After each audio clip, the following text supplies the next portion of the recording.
Module 10 is on renal disorders, and we're going to start off by talking about how problems with anything to do with the renal system can basically affect all of the other systems. So when we're doing an assessment on a child that has a renal disorder or some sort of suspected renal problem, first, of course, we want to take a general history. So what are the associated symptoms that the child is having? Like, do they have retained urine or frequent UTIs, for example? Any applicable medical history? Do they have any use of catheters, like Foley catheters or straight catheters? What's their medication usage? Some medications can be nephrotoxic and damage the kidneys. For example, vancomycin or ACE inhibitors. Does the child or the patient have any history of osteoporosis? Osteoporosis is a common finding that goes along with renal disorders. Do they have any known urological anomalies? Like, were they born missing a kidney, for example? Have they had any past surgeries on the renal system? And have they had frequent infections, such as frequent UTIs? We can also ask about family history.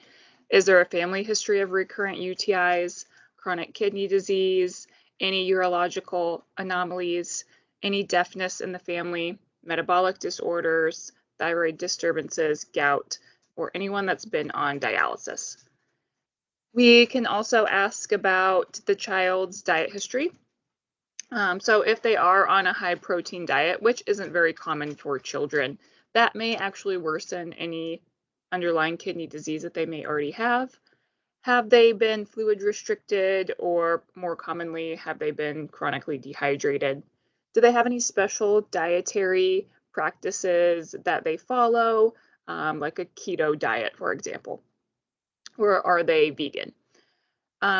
Do they eat a lot of high oxalate foods? So this can increase the chances for one of the disorders that we're going to talk about. High oxalate foods are things like spinach, rhubarb, raspberries. Do they have any history of failure to thrive, or do they have failure to thrive now? If there is any sort of problems with their diet, they may need a dietitian consult. Talking about the pulmonary system, do they have any symptoms like cough, shortness of breath, rapid respiratory rates, or any adventitious sounds could indicate fluid overload that could be caused by some sort of kidney problem? Cardiovascular wise, do they have decreased pulses in their lower extremities, which could indicate poor perfusion? Again, could be caused by a kidney problem. If they have bounding pulses, that could indicate fluid overload. And if they have a cap refill of less than 4 seconds, it could indicate poor perfusion. That's saying like it's a little bit increased, basically, so not less than 2 seconds. If they also have an elevated blood pressure, that could indicate glomerulonephritis, renal failure, or renal artery stenosis.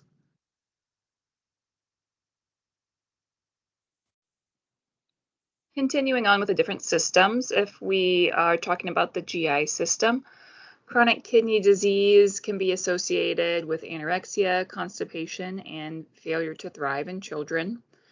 Children can also have a little bit different symptoms when it comes to UTIs that maybe adults may not have, like diarrhea, vomiting, and abdominal pain.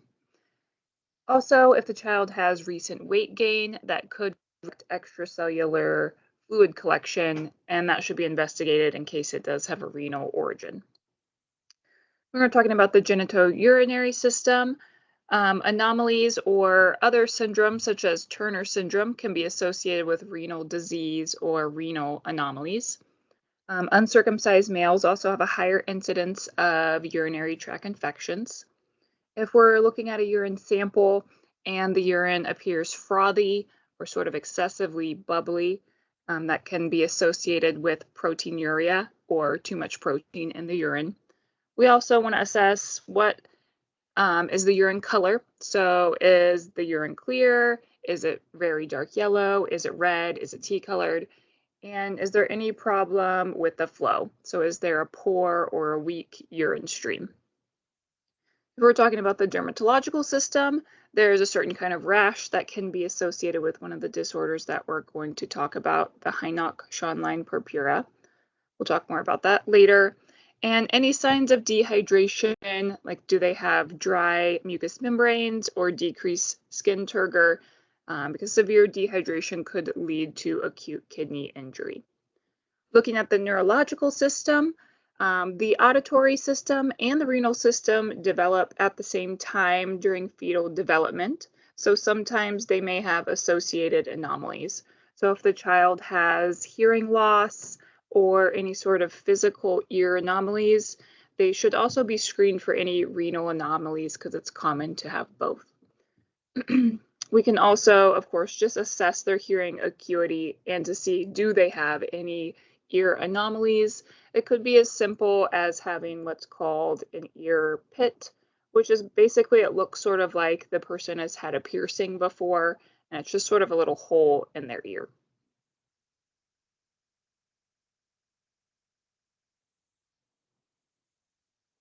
Next up is the musculoskeletal system. So many renal disorders may present with poor weight gain and growth retardation. So we should be checking the child's weight, their height or length. Are they growing appropriately, and plotting it on a growth chart? Growth hormone may also be decreased in chronic renal diseases. If the child has muscle cramping, that may indicate electrolyte disturbances like hyponatremia, hypokalemia, hypocalcemia, usually related to being dehydrated. Osteopenia and osteoporosis can arise from chronic renal disease secondary to hypocalcemia, so the child could have bone pain or even bone fractures. CVA tenderness or costovertebral angle tenderness is also associated with UTIs in older children, so that's like basically the kidney pain that's in the upper flank area. Looking at the lymphatic system, edema can be caused by nephrotic syndrome, which we're going to talk more about, from decreased circulating protein. So we want to assess facial, periorbital, scrotal, sacral, and dependent edema, and for ascites. For the endocrine system, a palpable thyroid may indicate hyperthyroidism, which can be associated with chronic kidney disease. And then, of course, looking at the renal system, if the child has large dysplastic kidneys, they may actually be felt upon physical exam, especially if the child is rather thin. We can assess urine output, so alterations in urine output, either it being too low or too high, are associated with various renal diseases. So some numbers that we can know are that normal urine output in children is 2 mils per kilogram per hour, but for teenagers it is acceptable to be a little lower, 0.5 to 1 mils per kilogram per hour.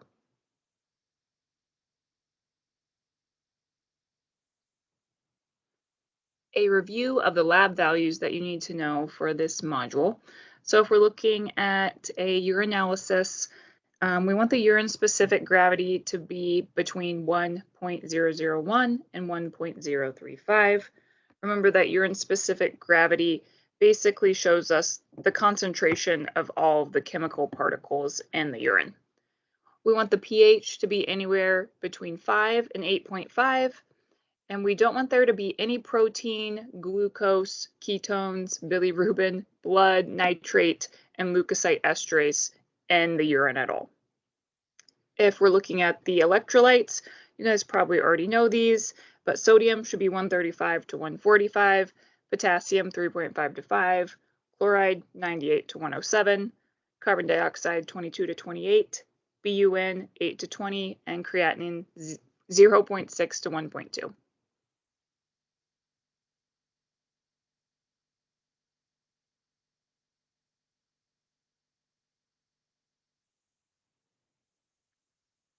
First disorder is urinary tract infection. So a urinary tract infection is just an infection that can involve any part of the urinary system. So it could be the urethra, the bladder, the ureters, any part of the kidneys. Can be those isolated structures, or it can be the entire renal system. UTIs are most common in children between the ages of 2 and 6 years old. This is when they're learning to be potty trained and sort of learning about basic hygiene practices. UTIs are also the most frequent site of serious bacterial infections in infants with a fever where they don't have any other obvious source of infection. So maybe the infant only has a fever and they don't have any other obvious symptoms. Of course, the infant usually can't verbalize any symptoms that they also may have. So that's one reason why if they are present to the ER, they immediately do a urinalysis for culture. E. coli is the most common bacterial cause of UTIs, again, usually due to hygiene, such as wiping or cleaning themselves improperly. Symptoms of a UTI in children don't always mimic the exact same symptoms that adults have, and they may just be as subtle as just a fever. If they're left untreated, they can lead to kidney scarring and renal failure down the line. Assessment-wise, they could have a fever, they could have vomiting, abdominal pain, flank pain, or the CVA tenderness, back pain, painful urination, frequent urination, urgency to urinate, blood in the urine, or hematuria. They could also have jaundice, poor oral intake, and failure to thrive.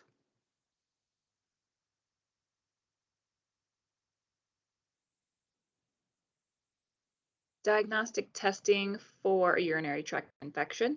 So if we're looking at a urinalysis, the urinalysis may show nitrites in the urine, leukocyte esterase, bacteria, white blood cells. If we see nitrites on a urinalysis, it's almost always diagnostic of a UTI. A urine culture, though, is necessary to accurately diagnose. So to know exactly which bacteria is causing the UTI so that they can prescribe the appropriate antibiotics. So unless the child's old enough to perform a clean catch, where they basically have the ability to wipe with one of those cleansing wipes and then pee into the cup and keep everything as clean as possible. So more for an older child and of course not usually a toddler and definitely not a baby. If they can't do that, then we are going to have to do a straight cath to get their urine.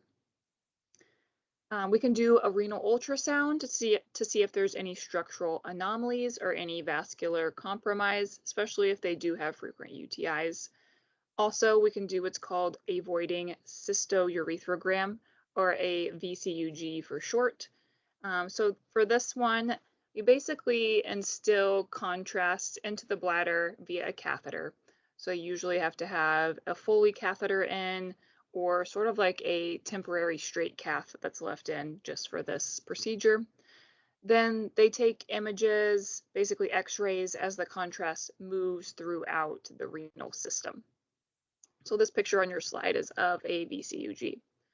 There's also a DMSA scan. I'm not going to attempt to say that. This one, the child has to have an IV, and they insert the contrast via IV, and then the images are taken to evaluate for renal scarring. So similar, but this one, they have to have an IV. With the VCUG, they need to have some sort of urinary catheter. Interventions for UTIs, of course, they're going to need oral or IV broad spectrum antibiotics. Then once the urine culture comes back and we get a sensitivity, they can have it changed to a more specific one if needed. They may need a fluid bolus or an infusion. Sometimes, especially with older children, when they have a UTI and they're having all these symptoms, they may become dehydrated because they simply don't want to drink, because they don't want to urinate because of the symptoms. We want to prevent UTIs by using proper technique for inserting catheters. So if we're getting a urine culture, for example, we want to make sure that we're not giving someone a UTI just by putting in the catheter. We want to promote regular voiding, so trying to teach children not to hold their urine if possible, teach proper wiping if necessary, and prompt diaper changes, education for parents. Avoid tight clothing, like tight underwear, avoid bubble baths to avoid irritation to the genital area, and educate them to wear cotton underwear because it's a little bit more breathable.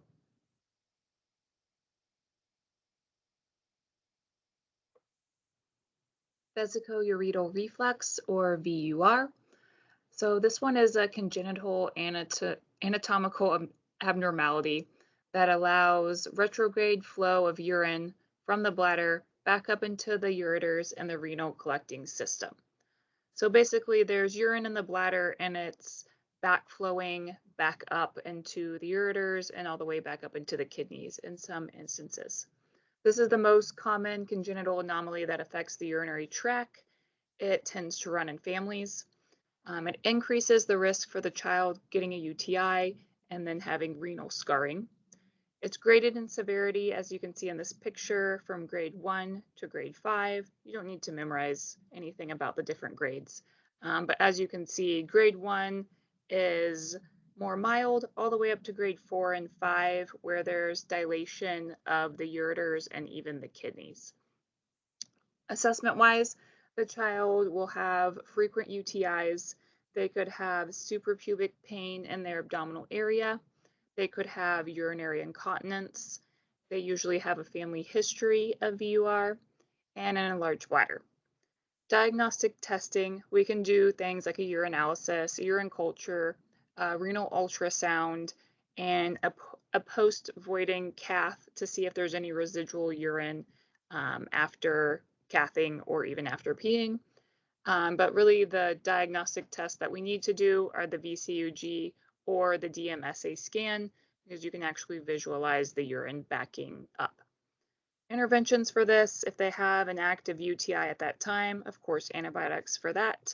They may also be prescribed prophylactic antibiotics. So basically, they'll be taking a low dose antibiotic every day to prevent the UTI. Most cases of VUR resolve on their own, especially the lower grades. So no real interventions are needed besides antibiotics. But if they have a severe case, one of the higher grades, they may need possible surgical correction because long term, this can lead to renal failure, which needs dialysis. Of course, if they're in the hospital, we're going to be monitoring their intake and output, and we can even teach their parents to monitor how to monitor their intake and output at home if needed.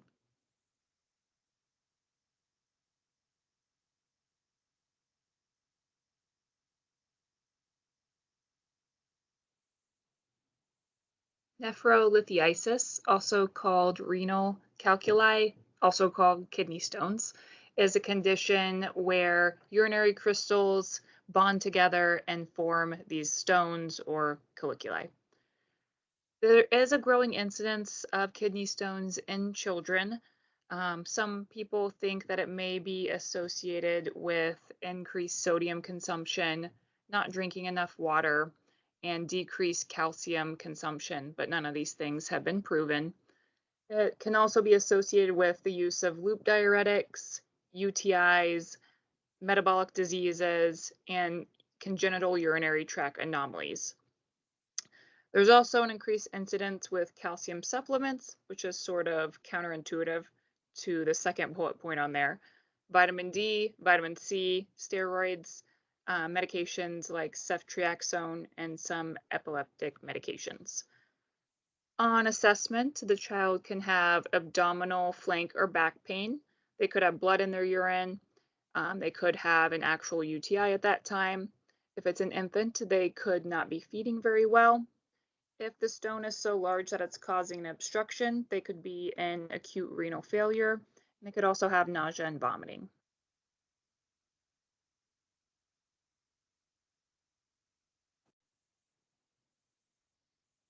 Diagnostic testing for kidney stones. So we can look at a urinalysis to see if there's any blood in the urine or any casts. Casts can be things like fragments of white blood cells, red blood cells, even kidney cells, or protein or fat cells. You can also do an abdominal x-ray and an ultrasound or CT of the abdomen, and also a 24-hour urine collection, which is sort of like a urinalysis, but more complete and over a longer period of time. Interventions for this, Usually the kidney stones cause a lot of pain, so of course pain medication. IV hydration, the person may be dehydrated. They may not want to drink because of the pain from the kidney stones. We want to monitor the output closely for any obstruction. So if they are, for example, peeing fine and have a normal urine output that we like, and then all of a sudden their urine output drastically drops or totally stops, even though they're on IV hydration, that could be a sign that something is totally obstructing anywhere in the urinary system. We can put a strainer in their urine hat if they are, for example, peeing in a hat, or strain their urine out of, say, a urinal through a strainer to look for stones to see if they've passed any. They could be prescribed tamsulosin, which the brand name is Flomax. That's usually for BPH, but it does help relax all of the urinary structures.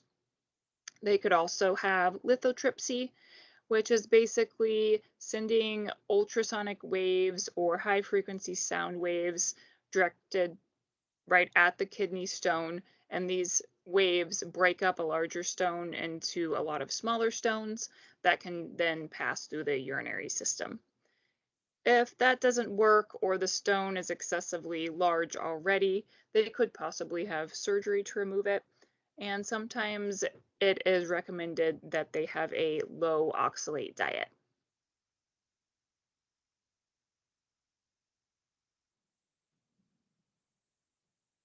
Nephrotic syndrome is characterized by a combination of clinical manifestations, including massive proteinuria, so a lot of protein in the urine, hypoalbuminemia, so low albumin in the blood, edema, and hyperlipidemia, and it's often of unknown etiology.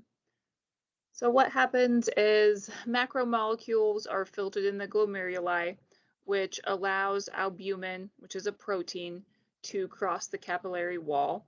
With nephrotic syndrome, there's some sort of damage caused to the glomeruli that allows basically too much protein to move across the capillary wall. So we have a lot of loss of protein in the urine, which changes the oncotic pressure within the intravascular space. This causes the intravascular fluid volume to go down and the extracellular fluid volume to go up, causing edema. So basically you can think of it as protein is moving out of the bloodstream across the glomeruli and now into the urine and basically spilling out through the urine. The peak incidence of this is in children from 2 to 5 years old. It often does occur after an upper respiratory infection or after another sort of infection. It can also have a genetic component, have an autoimmune component, or have absolutely no known cause at all. So since there is this fluid shifting going into the extracellular space, edema is going to occur gradually and is gravity dependent. The child is also at high risk for spontaneous peritonitis and thrombus formation. The thrombus formation, they believe, is caused by a combination of increased platelet aggregation and then losing certain proteins in the urine that have to do with coagulation. Relapses can also occur throughout childhood, so if a child does have this once, they are at risk for having it again.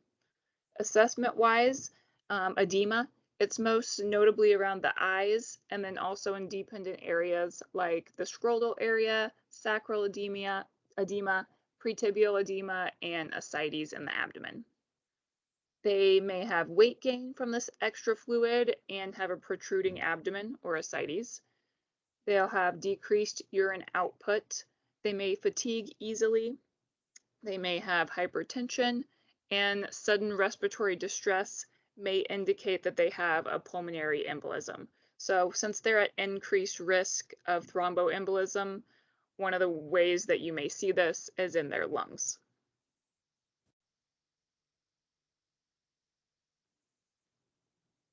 Diagnostic testing for nephrotic syndrome. So we can look at a urinalysis and we would see that they have heavy proteinuria, so tons of protein in the urine. The urine may also appear frothy, and if we look at it under a microscope, there may be blood in it. Blood tests may show that they have low serum protein, because again, the protein is moved out of the blood and into the urine. They could also have hyponatremia, low calcium, and increased cholesterol and LDL. We can do a renal ultrasound to see if there's any structural anomalies that would cause this. We can check a chest x-ray for pleural effusion. Pleural effusion is basically fluid that's collected on the tissues on the outside of the lung in between the chest. So basically the extracellular fluid could move to this area. Also, we could do a CT scan to check for pulmonary emboli. Interventions, they can be prescribed diuretics for fluid overload to get rid of all that extra fluid. If they do have an infection or suspect one, antibiotics could be prescribed. If they're in any sort of respiratory distress from the pleural effusion or pulmonary emboli, of course, they could be on oxygen. Corticosteroids to decrease any inflammation in the kidney. Since their albumin level is low in their blood, we can actually give them IV albumin. They may be on fluid restriction, so they may only be allowed to drink so much during the day, and they definitely wouldn't be on IV fluids. We would be monitoring their weight daily, same scale, same time, and we'd be monitoring their abdominal girth at least daily to make sure that it's not getting any bigger if they do have ascites or a protruding abdomen.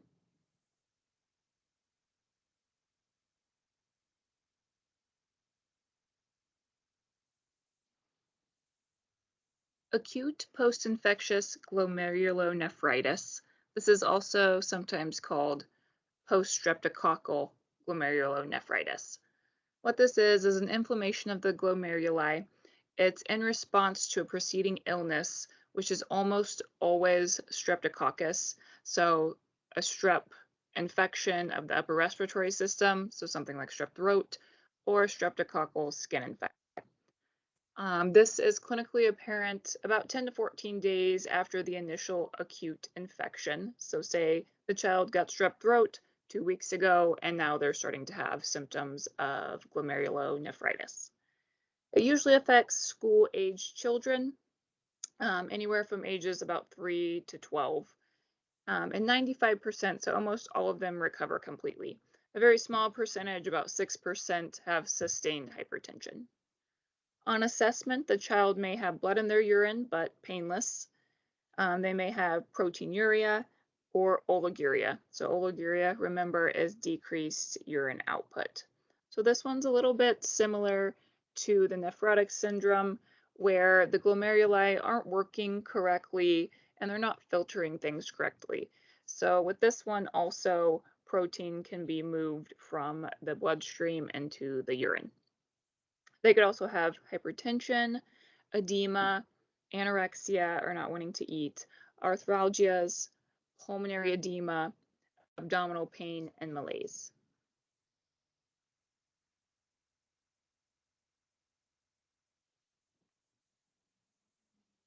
Diagnostic testing for acute post-infectious glomerulonephritis. If we look at serum, urea, and creatinine, those may be elevated. So if the creatinine is elevated and the urea, it's basically showing us that the glomeruli are not filtering properly. We're not clearing creatinine from our system.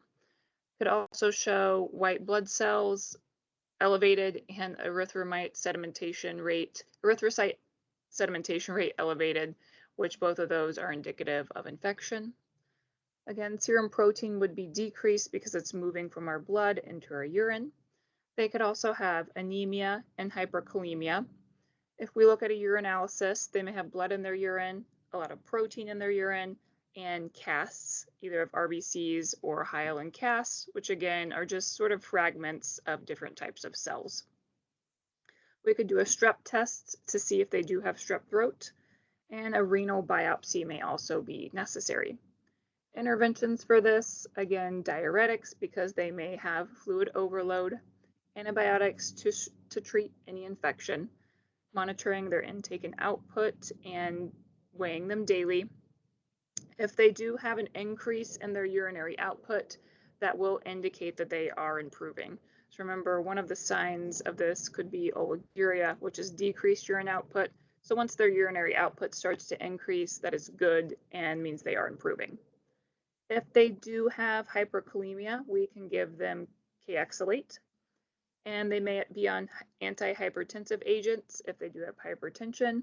And if this is very severe, they could possibly need dialysis. The next disorder is Hinoch-Schönlein purpura, or HSP.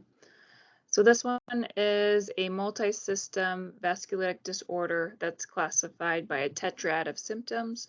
Remember, tetrad means four. So the four different things are a rash, arthralgias, which is joint pain, abdominal pain, and hematuria. So this causes the antibody immunoglobulin A, or IgA, to collect in small blood vessels, which then become inflamed and leak blood. So this causes basically this rash and these other bleeding problems. This one, though, is self-limiting, and most children have a full recovery. It does also frequently follow an upper respiratory tract infection. Intussusception is also a common condition seen with HSP. It's thought to be caused by intestinal edema and possibly intestinal bleeding. On assessment, the child may have abdominal pain. They may have this rash on their legs or in dependent areas that is palpable, so it is raised a little bit. They may have arthralgia, mostly in their lower extremities. They could have edema of the face, lips, the back of the hands and the feet, and the scrotum, GI bleeding, blood in the urine that's microscopic, so you can't see it with the naked eye, protein in the urine, malaise, and these subcutaneous nodules in the pretibial area.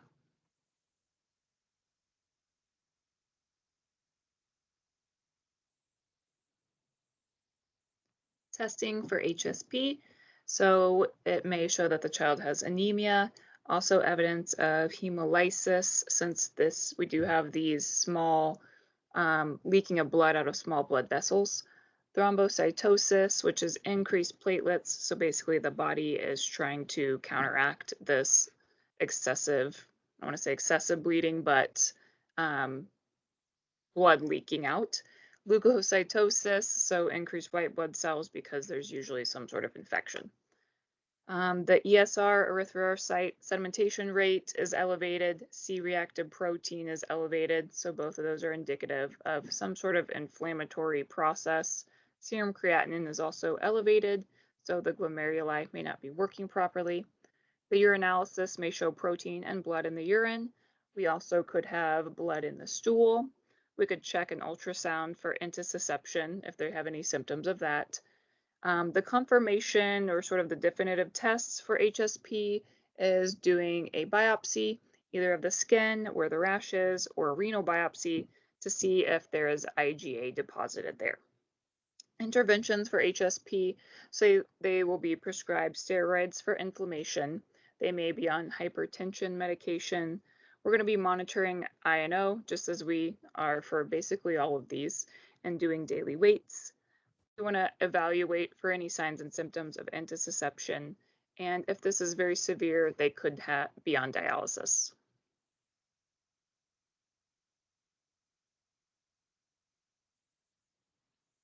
Hemolytic uremic syndrome, or HUS.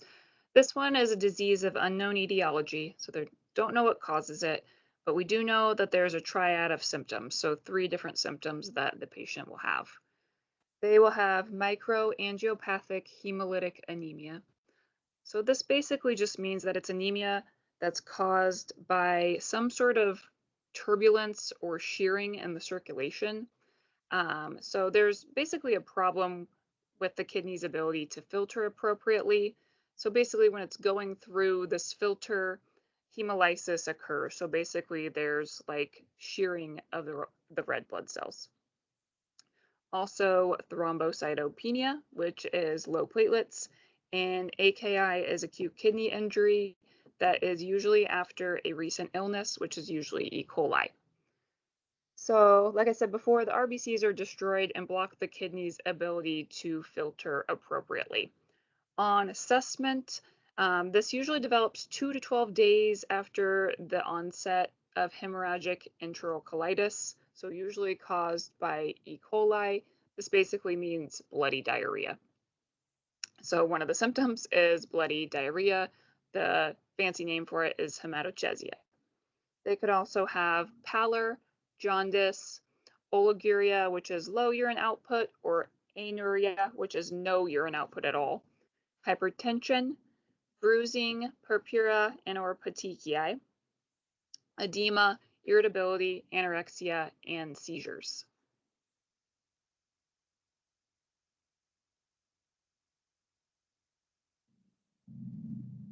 Testing for hemolytic uremic syndrome. So if we look at their urine, we may see casts, blood, and protein. If we look at a CBC, they may be anemic, have thrombocytopenia, and mild leukocytosis. Their reticulocyte may be elevated, the reticulocyte count. A reticulocyte is basically an immature red blood cell.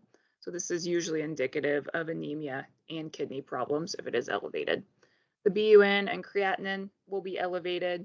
They may also have hyperkalemia, hyperphosphatemia, hyponatremia, and hypocalcemia, and an elevated total bilirubin.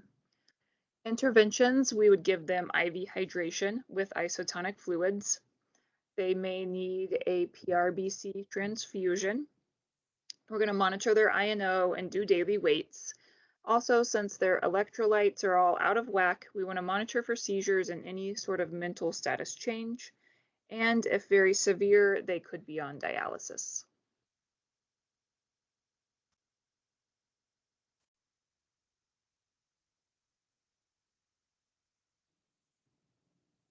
Acute kidney injury, or AKI. So this is a decrease in the glomerular filtration rate, also called GFR, that occurs over hours to days, which leads to an inability of the kidneys to clear blood of urea and regulate the fluid and electrolyte balance. This is also historically called acute renal failure. They just sort of recently changed the name. It can be a result of poor renal perfusion or injury. So was there some sort of ischemia or renal toxicity or sepsis that was going on that damaged the kidney?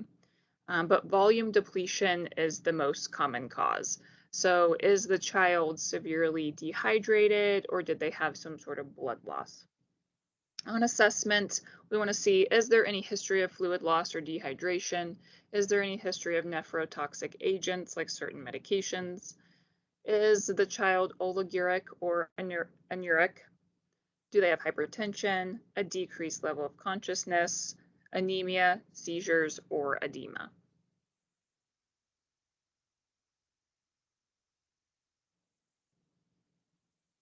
Diagnostic testing for acute kidney injury. The BUN and creatinine will be markedly elevated, so very, very high. Like I said before, creatinine is the most useful clinical indicator of glomerular filtration. They could also be hyperkalemic, hyponatremic, and have metabolic acidosis. They could be anemic. Their urinalysis could actually be normal, or it could show protein or blood in the urine.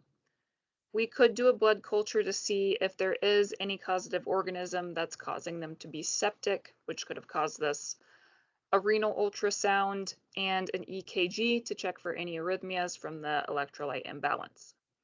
Intervention-wise, we can prepare for possible dialysis since their glomeruli are not filtering very well at all, and all of their electrolytes and BUN are all very out of whack. They may need dialysis. We want to monitor INO and their daily weight, monitor for seizures and implement seizure precautions, and then of course correct any electrolyte imbalances.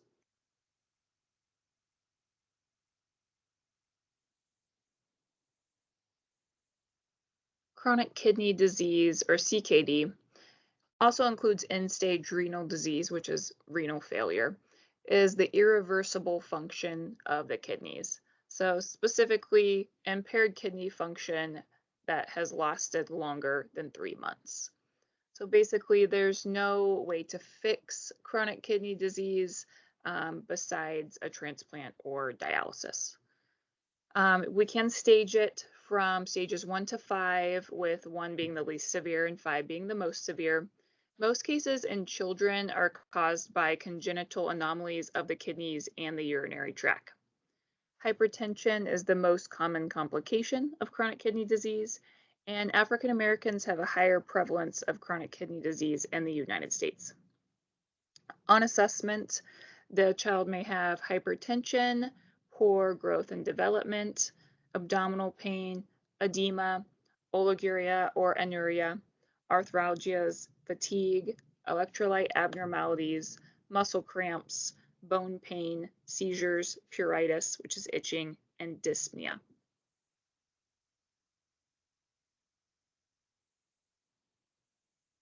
Testing for chronic kidney disease is very similar to acute kidney injury, where the BUN and creatinine are going to be markedly elevated. The patient may also have hyperkalemia, hyponatremia, and metabolic acidosis. They may be anemic. The urinalysis may be normal or may show protein or blood.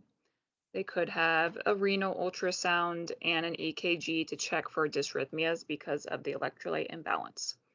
Interventions, so dialysis is the mainstay of treatment for this, barring a kidney transplant. So this could be hemodialysis or peritoneal dialysis. So the top sort of graphic there is hemodialysis, where the person is basically hooked up to a machine, and the hemodialysis machine basically filters their blood for them. So depending on the severity of the disease, they could have to do this daily, could be every other day, every 3 days. It just depends on the situation. There's also peritoneal dialysis, where the person has a catheter surgically placed in their abdomen. The catheter goes to the peritoneal cavity. So we can instill a hyperosmolar fluid, which is basically like a fluid that has usually a lot of concentrates in it, so more than what's in the blood. So you can think of it as like hypertonic saline.